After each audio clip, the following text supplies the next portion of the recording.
va décider aujourd'hui de rempoter avant la saison justement notre citronnier. Alors si vous avez d'autres agrumes comme des orangers, des choses comme ça, c'est le même principe. On prend un pot, moi vous voyez, c'est un pot en matière recyclée que j'ai trouvé, qui me paraissait correct et abordable. J'ai donc décidé, évidemment il faut un peu, parce qu'il n'y a pas de trou dedans. Donc on fait des trous, parce qu'il faut quand même prévoir l'évacuation de l'eau. Donc là on fait l'évacuation de l'eau, et on a aussi, parce qu'à l'intérieur vous voyez, il y a une partie plus haute, elle est là, mais les emplacements sont marqués. Donc on va essayer de faire des trous là où il y a les emplacements.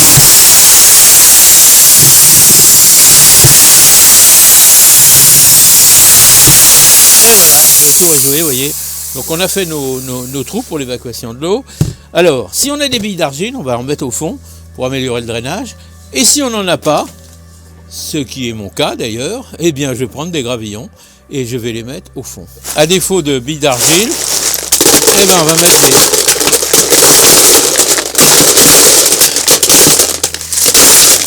des gravillons pour éviter d'ailleurs que les trous ne s'obstruent avec la terre et surtout permettre à l'eau de s'évacuer progressivement et sainement. Donc voilà en ce qui concerne la préparation.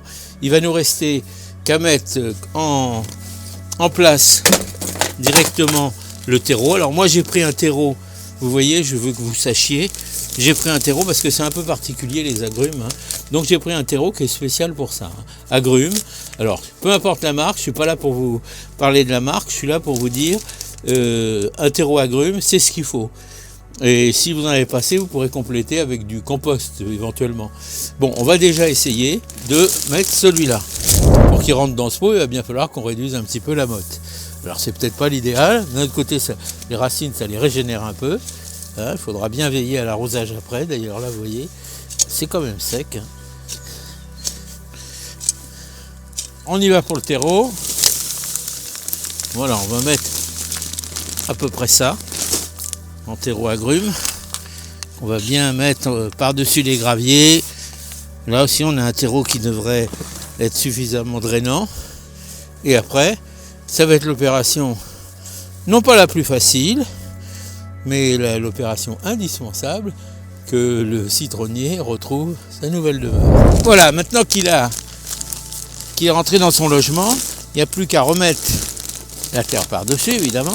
Alors, c'est sûr qu'il a été un peu éprouvé parce qu'on a été obligé de raccourcir la motte, mais c'est pas grave parce que c'est la bonne saison pour le faire. C'est même presque tard, mais c'est pas grave. On va y veiller.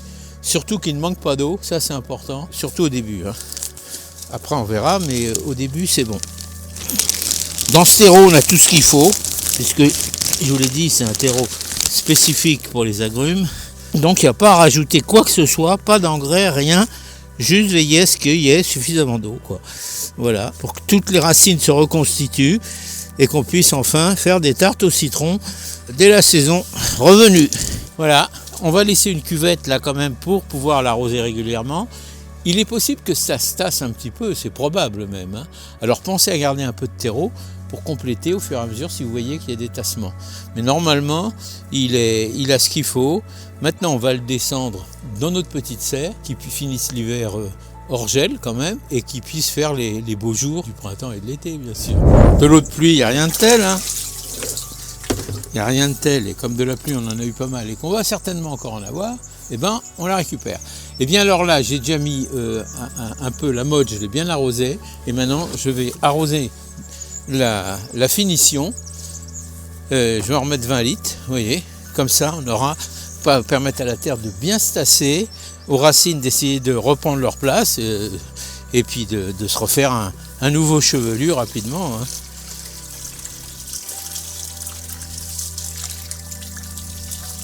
Vous voyez, églou,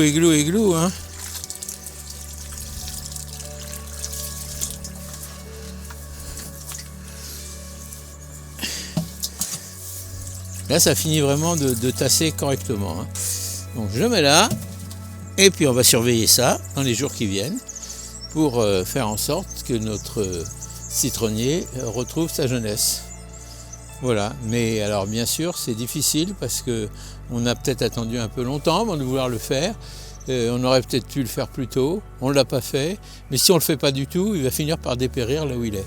Donc on tente le tout pour le tout et on dit bonsaï. Autre étape importante, c'est de faire une petite taille. Vous voyez, vous avez des fleurs déjà. Donc ça, bien entendu, on va les laisser. Hein.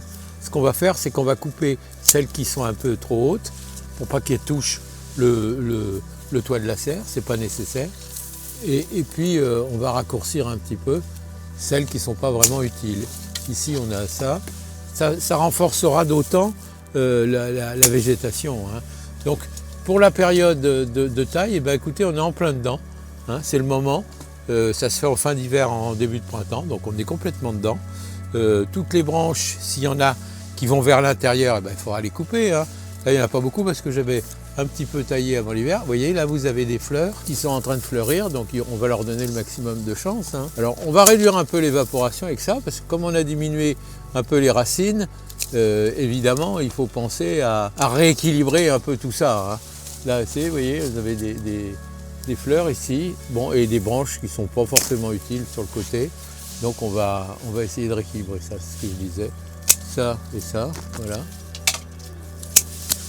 Alors évidemment, quand ils sont en bac ou en pot comme ici, on va tailler légèrement, pas sauvagement, pour rééquilibrer, mais c'est tout. Sachez que ça va aller beaucoup plus vite à refleurir derrière, et donc on va essayer de préserver celles qui sont encore là, hein, parce que c'est ça l'important, hein, c'est que permettre à ces fleurs-là qui nous donneront autant de fruits. Hein. Et puis s'il y a des branches mortes, ou des bouts de branches, bon, ça ne sert à rien, ça faudra les couper bien sûr. Ici on a affaire à un citronnier des 4 saisons, ce qu'on appelle. Ça veut dire qu'il est à feuilles persistantes lui aussi, et qu'il garde ses feuilles toute l'année. Donc c'est une chose à savoir, et donc une variété très solide et très robuste.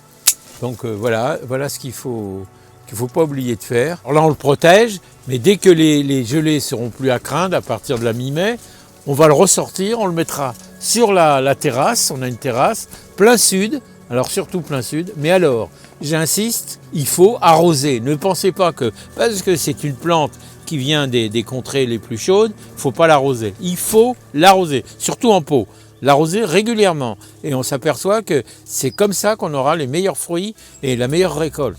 Alors pensez bien, exposition et arrosage sont les deux mamelles des bons citrons. Donc un arrosage complémentaire, une fois que la taille est terminée, vous voyez, de façon à ce que la motte qui vient d'être empotée soit suffisamment humide, et puis on va le laisser faire, vous voyez, ça fait des petites bulles, voilà, ça veut dire que le terreau absorbe encore de l'eau, là. Il nous paraissait bien humide, et bien non, vous voyez, il y a encore un peu de trucs. Donc on va laisser se déposer tout ça au repos.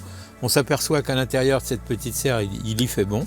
Hein, donc c'est comme ça, et on va refermer le tout.